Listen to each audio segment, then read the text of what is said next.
thrilled to be joined now by UCF men's basketball coach Johnny Dawkins. Coach, thank you.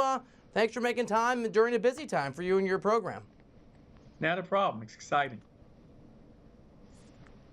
It is exciting. 22-6, had a great season, and you folks are poised, hopefully, to be a part of March Madness, the NCAA tournament. Can you give us a sense of, having come into UCF, what you and your staff has done to infuse this program with the confidence we've seen on the floor quite a bit this season? Well, I think it starts with belief. We really believed in our guys. I think they believed in us. From day one, I could see it when I had my first team meeting. There was a sense of purpose in that room, especially from the guys who are seniors right now. And it's something that you can see it in their eyes. You can see it with Matt Williams the year before that. And these guys have really kind of materialized. They figured out what they need to do to be successful, and they've worked towards it. All right, so the last time that UCF made the tournament, I believe 2005, and all 4 times of the program has competed in March in that tournament, in the NCAA tournament. It was by winning the conference tournament. This year, you're ranked 25th. I think Ken Pom has you in the 36 range. You've got some really big wins. I know there's still basketball, coach, to be played, a couple big games coming up before you finish out the regular season. But just right now, what's the case you'd make to the committee, to folks maybe who haven't paid attention to UCF, while at least at this stage you belong in the tournament?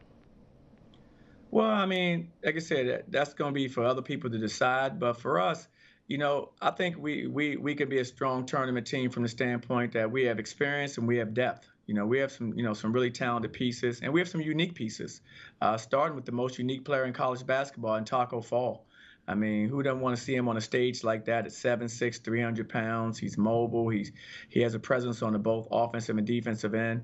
And then we have really talented guards, in our lead guard, who is one of our Player of the Year candidates. He's in the running for that. B.J. Taylor, who has a great story. He stayed here to play at UCF because he wanted to do something special for his hometown team. He wanted to leave his legacy here. And what a great story he has. And then, of course, my son, who's playing with us for the first year, and that he's eligible to play. And he brings a lot of talent. His versatility, his athleticism, his ability to shoot the ball at that size is also something that I would think would be exciting for someone in a tournament type of an atmosphere. You've had an incredible career. You played pickup basketball with Michael Jordan. You were a top 10 pick in the NBA. You played at Duke. You've coached a team, I think, if memory serves, the Sweet 16. But where does it rank? What's the experience been like to be able to be a head coach of your son at this level? It ranks right up there with any of those accomplishments. Having a chance to work with your son every day. It's ironic you say that. I was on the phone with Steve Alford, used to be the former head coach at UCLA last night, and we were talking about just how nice it is to coach our sons, because he's one of the guys that gave me advice to do it. Because I had never coached my son. I had only worked with him on his skill development. And he really encouraged me to do it if I had an opportunity to. And so when the opportunity arose, I took that, took it and ran with it. And it's been great, not only the playing basketball portion, but just to have him around at home from time to time, pop over for a meal and get a chance to talk. You kind of get back some of those years you lose with the normal student who leaves and goes off for college that you parent. So it's been very special for my wife and myself.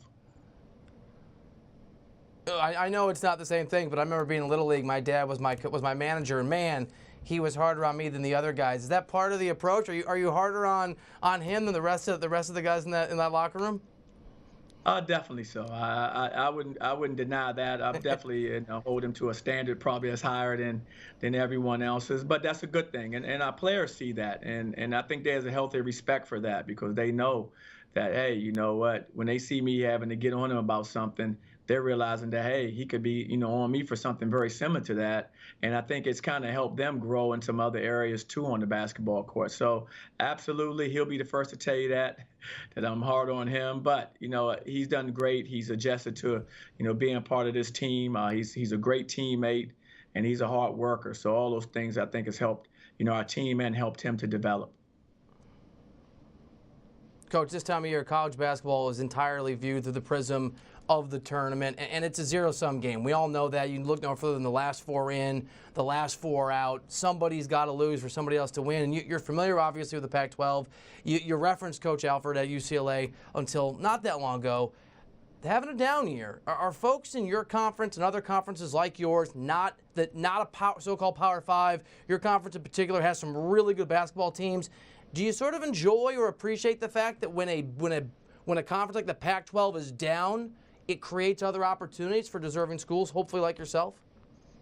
Well, I really don't pay attention to all those things. All I pay attention to every year is just winning. I'm very big on just taking care of, the teams that we have to compete against. That's going to, develop our resume, and hopefully at the end, we'll see where we stand. So I really never watch any conferences. Like I hear terminologies thrown around, like what you just mentioned there, Power Five. I really don't even know what that means, to be quite frank.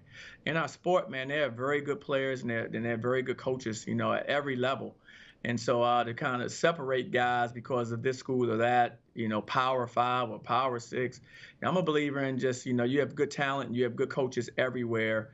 And I think that's what showed. If you look at the last several years in the NCAA tournament, I mean, these great teams have come from everywhere, and so I think it does a disservice for those teams to say, well, these teams are more elite than these other schools over here. Like I said, I'm just not a firm believer in that. I think, especially when you're talking basketball, this isn't football where some kind of physicality and overall size can dominate. In basketball, there's a lot of parity. You exclude probably 15, 20 guys across this nation. Everyone else is pretty good. They can compete with each other, fairly well. So that terminology I kind of, disagree with. And I don't want to see any conference really down for another conference to be up. I think we all can have success in this game of basketball. And right now, of course, our conference is playing very well. But it's been playing very well every year I've been in it. It's been very competitive. Well, to your point about excellence spread across all college basketball, your program, your team has two monster games and monster challenges ahead of you. Number 20, Cincinnati, and then Temple. Those are good basketball teams. Do those feel to you and your program with the goals that you have like must-win games over the next couple games? Well, we have to play well in those games going forward. We're trying to compete for a conference championship. We're in third right now in that race. And mathematically, we can still be there if everything fell right for us. So that's our focus. Of course, the first focus is solely on Cincinnati. I mean, they're a terrific team. They're having a great year, and we have to throw all our efforts and energies into preparing for them. And then we'll move forward to the game behind that, which is our last game, which will be Temple. But right now, that's what we want to compete for. Our guys are focused on that, and hopefully we stay that way.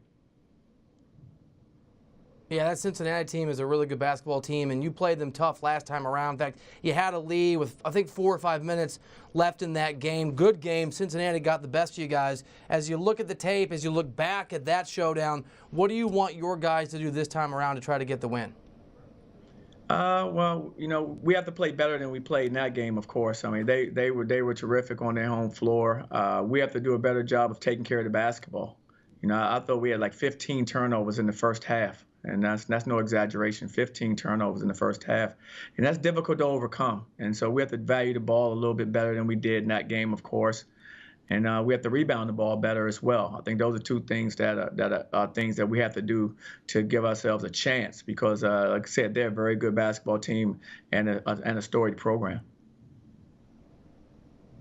Coach, your career in basketball, it really runs the spectrum of the sport. You played for Duke, Naismith Player of the Year, I think 2-time All-American, top 10, I think 10th overall draft pick to the Spurs. You've had a very successful coaching career. Now you're at UCF. I'm very curious your perspective on the so-called one-and-done rule as the NBA talks about the possibility of allowing high school players to go straight to the NBA maybe in a couple years. That's a difficult one, because I'm a believer that players should have the right to enter the draft when they choose to out of high school. And the reason I say that is because I know there are going to be some young men that it doesn't really work out for, but I don't think you should penalize the players that it will be great for. Players like a Kobe Bryant, players like a LeBron James. players like potentially some of the players that may come out this year after being one and done that could have just come straight out of high school and they maybe had an amazing impact on the professional game. So I think this isn't football where the physicality plays such a part in the game where maybe players aren't as ready. Physically, you can find players that come out of high school that can adjust to the NBA style of play, rather quickly, and especially the ones that we're watching right now, some guys that are phenoms in our game. I mean, those players should have the right to choose when they want to come out and compete at the highest level. Coach, an absolute pleasure. Coach Johnny Dawkins, congrats on your success. Best of luck to you and your team over the next week and hopefully next several weeks. Very much appreciate you, sir. Hey, thank you. I really appreciate being on.